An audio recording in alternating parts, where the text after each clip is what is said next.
What is going on, everyone, and welcome back to the channel. I hope you're all doing well. Now today I've got for you one of the most requested episodes I've ever seen. You guys have been in my comments now for a good 3 months or so demanding that I give you an update to one of the most famous stories that I've ever covered on this channel. Now, if you've been around on my channel for a while, a year or so, you will know all about this horrible entitled family. I've already made 4 different episodes on this one family. It's pretty insane. And if you don't remember what happened in them, I'll give you a little rundown before we get into these brand new updates. But also, link down below in the description and in the pinned comments are part 1, part 2, part 3, and part 4 if you want to watch those before this. However, I'm sure a lot of you remember what this story is about if I mention the name Dan. So if you remember, OP, obviously the writer of these posts, has just a truly awful family. These are a few of the things that they've done to him in the past. First of all, they tried to steal his house. Then they made him live in a camper van. Then they laughed at him for being homeless. Then they ruined Christmas. And most recently, after the entire extended family pretty much told them they are horrible humans, they left for a bit, but then came back, wanting to get involved even more. We actually left the story on a little bit of a positive note last time, if you remember, in part 4, where OP was kind of getting one up on his family, in particular over his brother Dan and his wife. But yeah, as I said, if you're not really following that or you're not entirely sure what is going on, the best thing to do is go and listen to the first 4 parts first. Just sit back and relax. It's all one story, so treat it as an extended episode. That is what I would do if I were you before we get into this. But 8 months after that initial surge of posts, we got these updates, starting with this. Well, I figured I'd wait half a year or so after the original post to update everyone, but it ended up being longer than that. Yes, things did go bad again, but not really for me for the most part. I'm pretty much fine, if not almost unscathed, since last Christmas, apart from the time my parents and Dan came to me for money, as my last post said, and a more recent confrontation between me and my sister-in-law that you will read about here. Don't worry, we'll get to that. That is the final update of this saga. I did get a few cameras for my house, including a Ring doorbell at the front. I didn't tell my family about the cameras just in case, but thus far, nobody has attempted a break-in. I think the way I outed them all before scared them into leaving me alone, for the most part anyway. I've taken to renting out 2 of the rooms in my house. One to a close friend, the other to a friend of said close friend. Both have been fantastic tenants. They know to keep quiet and leave me alone most of the time, and even have small refrigerators they keep in their rooms so they don't need to keep any of their drinks in the main fridge. The deal I gave them on rent was too good for them to pass up. It increased my monthly income well, and even after taxes, I'm still monthly putting away some decent amounts in the bank since the rent money pays a good chunk of my monthly mortgage. You're all probably wondering how my parents, brother and sister-in-law took to me renting out those rooms to friends. Well, the answer is not well. My father and Dan stayed out of it, but my sister-in-law freaked out, which made my mother come crying to me over how I could have rented those rooms to Dan and his family instead. We had a bit of an argument in which I pointed out, for one thing, they freaking broke into my house before to try and steal it. She wouldn't want to let someone who did that move in with her. Also, there wasn't enough room for me, Dan, and his entire family in my house. Not that I'd ever share a roof with them anyway. It's a 3-bedroom and a manufactured home, no less. I have the master bedroom and its adjoining bathroom. That would have left only 2 small rooms for Dan, his wife, and 4 kids. Not to mention, they'd be annoying as frick to me all the time. Quick reminder, guys, as well, Dan is OP's brother. Also, my mum knows very well that I can't be around my sister-in-law because she intentionally antagonizes me. And they all mocked me when I was homeless before. Besides, my current tenants are both single guys in their 30s that I get along with. My mother had some sobbing excuses for a while, but she finally let it go and admitted that she was just desperate. Oh, and also OP has left this little edit in here. My parents found out I was renting rooms because my sister-in-law basically stalked me in some way. Then she told my parents, and then my parents contacted me. And then my mother came over to cry about it. Since then, my parents haven't bothered me once about the house, so things are good for me. My parents and Dan, not so much. It turns out my sister-in-law is a far worse person than even I thought. I already knew she was a gaslighting, self-victimizing drama queen, but she sank even lower because Dan's youngest child turned out not to be his. Yep, you heard all that correctly. My sister-in-law had an affair, which in retrospect isn't all that surprising, and something a few people here totally called months ago. After being caught, my sister-in-law was ousted from the family. Dan just recently finished with his divorce, which actually went in his favour since we thankfully live in an at-fault state. Dan also sued to get his name taken off the birth certificate of the youngest child and won. Basically, after the incident where my parents tried to force me to hand over my house, things got pretty tumultuous over at their house. My sister-in-law blamed me a lot. She was convinced somehow that I had tons of money, like I'd won the lottery or something, and that I should share the wealth.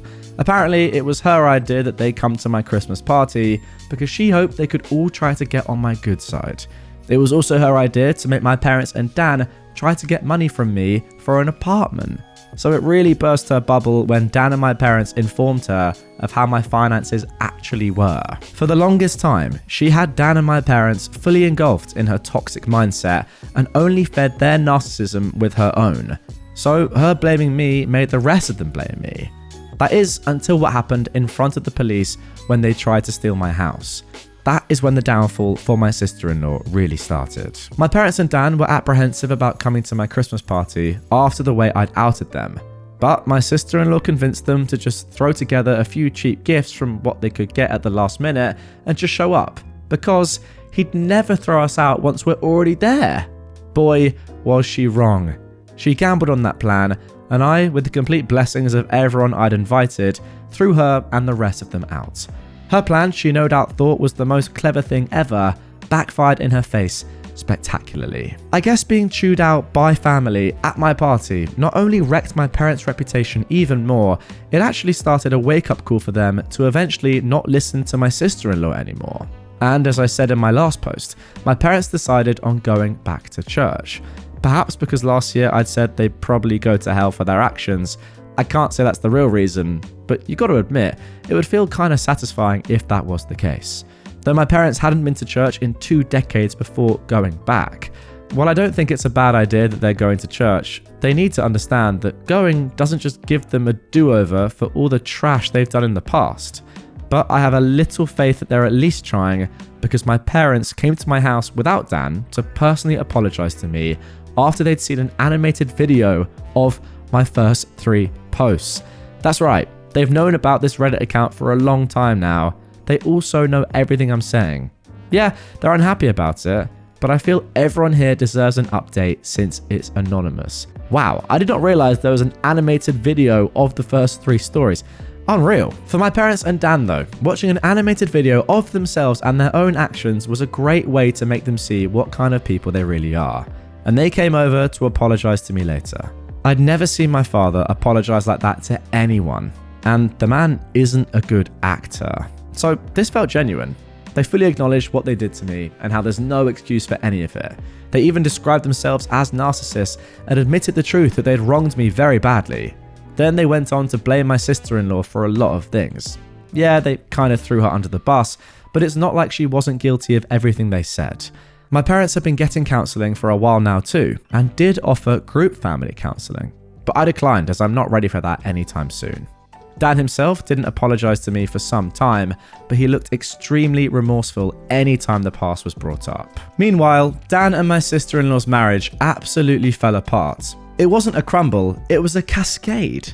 Without me as the scapegoat or black sheep or ATM that they couldn't mock or try to get money from anymore, and after the public humiliation of social media, my Reddit posts, and the animated online video, my sister-in-law finally let out enough of her toxic on Dan and my parents for them to realise she's not the person they thought she was. Their denial had been strong, but my sister-in-law's entitlement was stronger.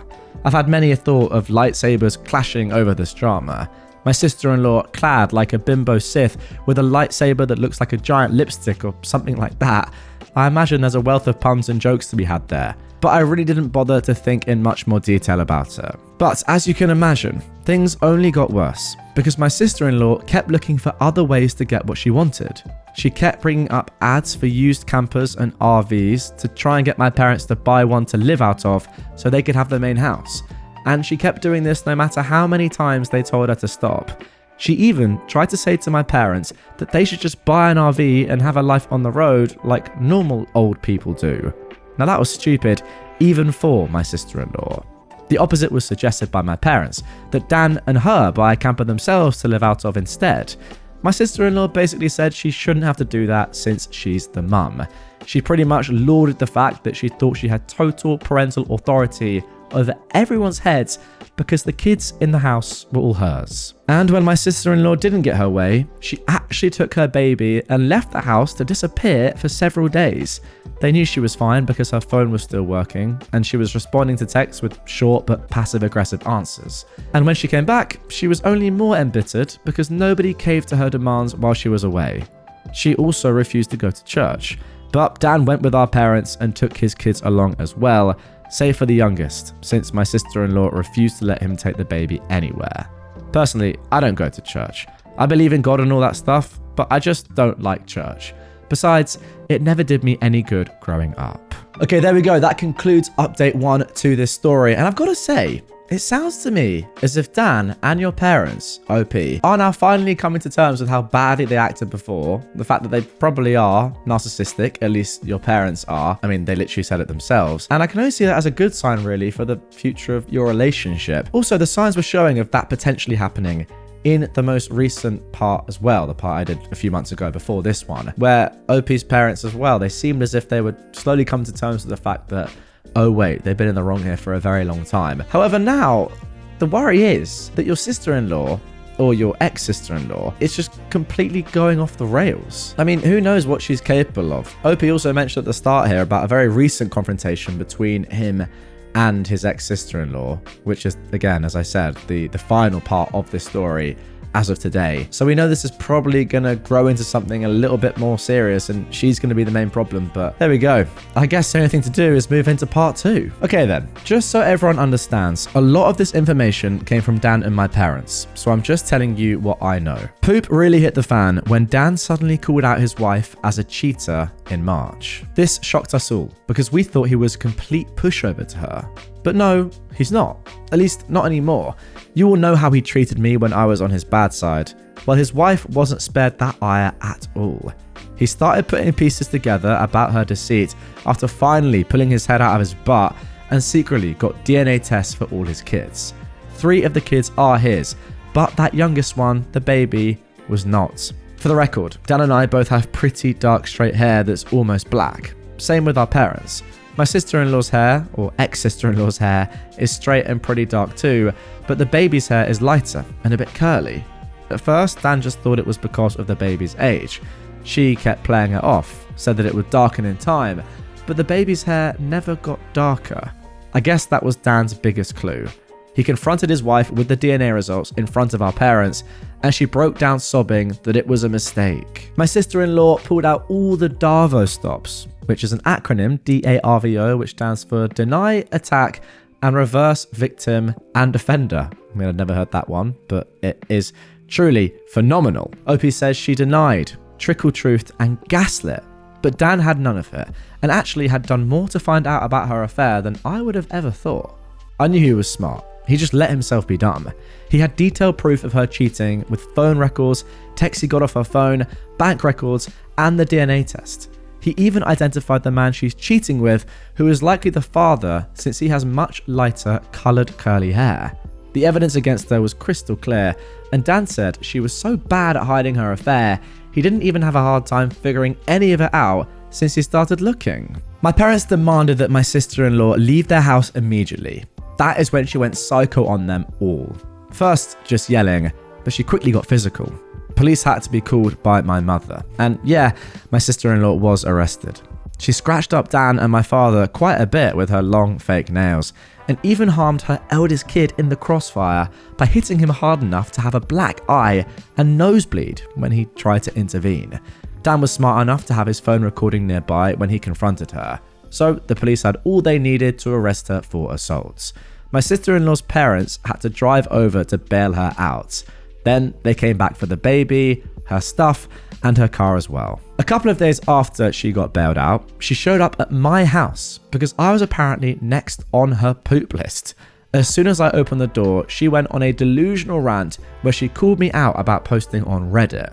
Then she said I was the entitled bane of her existence. I'm not sure, but I think she might have been high on something because this felt extra crazy for her, and her eyes didn't look right. She claimed mothers with young children are the most sacred thing in the world, then went on yelling that giving up my house shouldn't have been too much to ask for because supporting the family was the least that I could have done. And if I had, then her family would still be together. When I tried to talk while she was spewing all that out, she actually attempted to shove me and cover my mouth. She even had her hand poised like she was ready to scratch me. Well, that went about as well with me as you can expect. I'm not exactly one to be threatened, and I told her I'd call the police if she didn't take her hands off me right that moment. I also told her I'd got it all on my doorbell camera. She started panicking the moment she heard camera. Then I ended up verbally savaging her to the point she was backing off my porch. I told her she had some gall to call me entitled when she's exactly that. She didn't work for anything she had anymore, cheated on her husband, and got pregnant from her affair partner. Made my mother do most of the parenting for her children, spent Dan's money till they were in a financial hole, and acted entitled to my home to the point of trying to steal it. I called her entitled times 1000 and that she's a greedy female dog who is blinded by narcissism. Then I told her to stop blaming me for her own actions and to never show up at my house again. Wow, that is phenomenal, I've got to say. And that is giving me some flashbacks to OP's wonderful rant to his family before. Being told all that was pretty much all my sister-in-law needed to hear before jumping back into her car. Then she peeled out and sped off. This was finally the straw that broke the camel's back for me. Now that she was separated from Dan, I ended up finally going to the police and filing a report on her for harassment and the assault she'd done on me last year, and her putting her hands on me at my front porch only added to it. The police have it all on record now, and I gave copies of the video to Dan for his divorce lawyer. And yes, I did file for a restraining order against my sister-in-law. It was easily granted because it was obvious the woman is unhinged. She's not made a social media post about me since that I could see, but that's just because she put her profile on private. I hope her blame ship against me has long since sailed. Either way, she's left me alone. My sister-in-law was still with her affair partner during the divorce. At the time, I had no real idea of what kind of man he is, but any person who monkeys with someone else's spouse and even has a child with them really doesn't have a lot of morals to begin with. Once the divorce was underway, my sister-in-law admitted that Dan just wasn't man enough for her anymore because he couldn't afford to give her the lifestyle she wanted. She actually believed herself to be on the level of a trophy wife and that she deserves to be with someone wealthy. Dan said he pulled a me and maniacally laughed at her. He said she was nowhere near hot enough to be a trophy wife, along with mentioning any other faults she had. My sister-in-law ended up humiliated by this and ran off like a child. Due to having to live with her parents, my sister-in-law was forced to work in their family business because Dan wasn't giving her access to his bank accounts anymore. She'd already maxed out all the credit cards he previously gave her, and she griped about having to work for her parents despite having a college degree. But I think they were the only ones who'd employ her anyway, since she's got a criminal record and a decade-long gap in her resume. I've heard from Dan that her parents were severely disappointed in her as well, but that was just a rumour. They could be just as bad as her, for all I know. Either way, the trash show of a divorce really took off once it got going. My sister-in-law didn't walk away with much from it, especially because she had an affair, physically hurt her father-in-law, husband, and eldest child, and it's an at-fault state, like I mentioned earlier. So she kissed any chance of getting her way goodbye. I'll go into detail about it in the final post. Now, OP mentions a final post there, but actually don't worry, there is one more update, update 3, but then 2 more additional posts after that. That is all to come in tomorrow's episode. It would just be too much to fit into one episode. Hope you guys understand. I'm going to split it into 2. But don't worry, it's coming tomorrow. You're not going to have to wait that long.